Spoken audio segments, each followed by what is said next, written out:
They were arresting us. The Stonewall riots 50 years ago gave birth to the gay rights movement.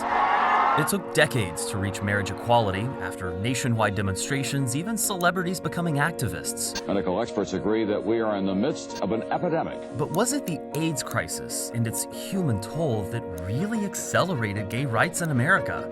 Some people say yeah, it was, but not without an immense cost.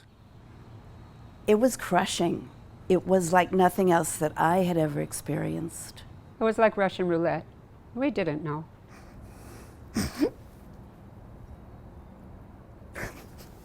I'm sorry. This painful but important story goes back to 1969, but not to the well-known Stonewall riots in New York, rather to St. Louis, where a black teenager named Robert Rayford died of pneumonia. At the time, nothing that would make headlines. There's no photo of Robert, not even a firm birthday. And what doctors wouldn't figure out until many years later was that Robert had AIDS, likely making him the first AIDS death in America 50 years ago and 12 years before we ever knew what it was. It's unimaginable from when we started that we could ever get to the point we're at today. It's been incredible progress, but there's still a lot to do. I think that's what people lose sight of. Dr. Currier researches HIV/AIDS at UCLA, the same place that was first to report the disease in 1981, prompting an alert from the CDC and sending doctors and the media scrambling to explain what some people simply began calling gay cancer. Which shows that the lifestyle of some male homosexuals has triggered an epidemic of a rare form of cancer. I had a friend named Bernard who told me he had gay cancer. And I'm like, what? What is that? And I didn't really understand, and then he was gone. Do you know what I mean? He died. Yeah. That sort of story began playing out across the country as hospitals became overwhelmed by AIDS, especially the one not far from the Castro, San Francisco General, where Rita volunteered and Allison and Cliff worked as nurses. After the intensive care units filled up, then we started spilling over into the regular units of the hospital. And so that's when things really got kind of out of hand, actually. Some nurses feared this unknown, unnamed disease so much they wouldn't even go near someone with AIDS. The fear was pervasive. Carrying an exposed needle, contaminated needle, is a lot like pointing a loaded gun. But something different began to happen at San Francisco General. Cliff Morrison saw his friends getting sick, dying, and realized AIDS patients needed a special kind of care, which led to the creation of the nation's first AIDS ward, 5B, also the name of a new documentary. The film also, I think, starts out with you revisiting part of... Oh, that was hard.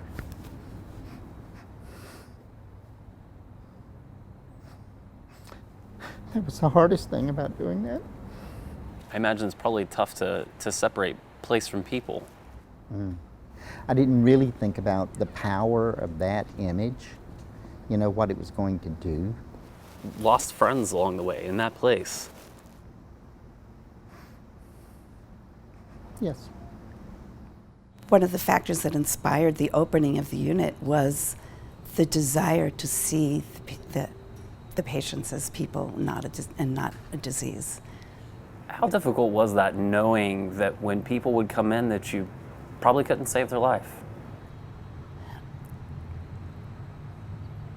It was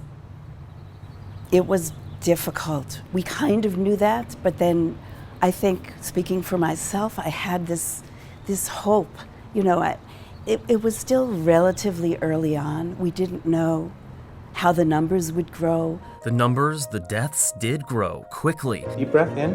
And with them, so did the fear. A sizable majority of Americans believes that no segment of the general population will be spared AIDS. You know, this felt like the end of the world. I've had the opportunity again to kind of revisit. The reason why I'm still working at such a late age is because I didn't plan for retirement, just like everybody else. I thought I was going to be dead. And You thought you were going to get AIDS and die? yeah. Yeah, I think most of us did. Despite that fear, a growing number of nurses and doctors in Ward 5B did something revolutionary at the time. They touched people with AIDS, countering the belief that you could get AIDS like you get the flu. So somewhere in my unconscious, there was a concern. But I think what overrode that in my consciousness really was really a passion to provide care and to somehow make a difference in the course of this disease. Every single day, AIDS kills all kinds of people, randomly. This was hysteria, this was fear-mongering, this was craziness. And somebody had to stand up and say, you gotta stop this can't go on. The caregivers at 5B were basically doing their own form of activism, trying to show the world that AIDS patients deserve to be treated like everyone else. This is an NBC News special report.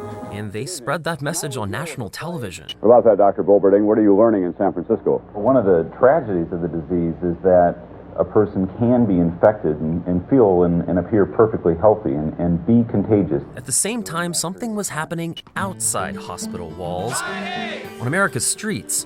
As pride parades grew, marches and protests also exploded right along with the AIDS epidemic. Yet the gay community quickly got the message about AIDS. One of those AIDS activists was Terry Beswick, photographed here protesting in front of San Francisco police to send a message to his LGBTQ allies. That they can do something about it, that they can fight back, that they can organize and stage a protest. Terry's now the executive director of the GLBT Historical Society, and he made a really important point during our conversation. The AIDS crisis galvanized the LGBTQ community like nothing had before, not even Stonewall. Because up until the 80s, discrimination was tough, sure. But now, discrimination and prejudice were actually costing people's lives. In a sense, it kind of like propelled the gay rights movement forward because it brought to the fore the necessity of survival. We were fighting for our lives. And it forced our community actually even more out of the closet and forced us to organize and fundraise, form new organizations. Now, decades later, America has marriage equality. We have medicine which nearly eliminates the risk of contracting HIV, and some of the unsung heroes of the AIDS crisis get to walk a Hollywood red carpet for a documentary about their work. Allison, did you have any idea that you'd be standing here with Holly Berry one day? No, I had no idea. And Me either. I mean, I'm with a real hero. Like, she's done some stuff that has really changed lives. You know? We are all heroes, and I feel like I'm standing here with many, many angels who are no longer here. And that's an important point. Every person that we talked to for this story, every single one of them knew at least one, if not dozens, of the 35 million people who've died from HIV and AIDS. And when I asked each of them what they hope for the future, they talked about the progress still yet to be achieved, especially when it comes to the transgender community and queer people of color. I think eliminating stigma and improving access to care, medical care, would go a really long way. There just seems to be an absence of compassion. You know, the belief that everybody has a right to be exactly who they are. The big challenge, I think, is, just looking at how healthcare is delivered. There is disparity in the care that's provided to people of color in our country. So if it's just gay white men of privilege who are asking for our rights and ignoring the necessity to fight for the rights of trans people, for example, neither one of us win.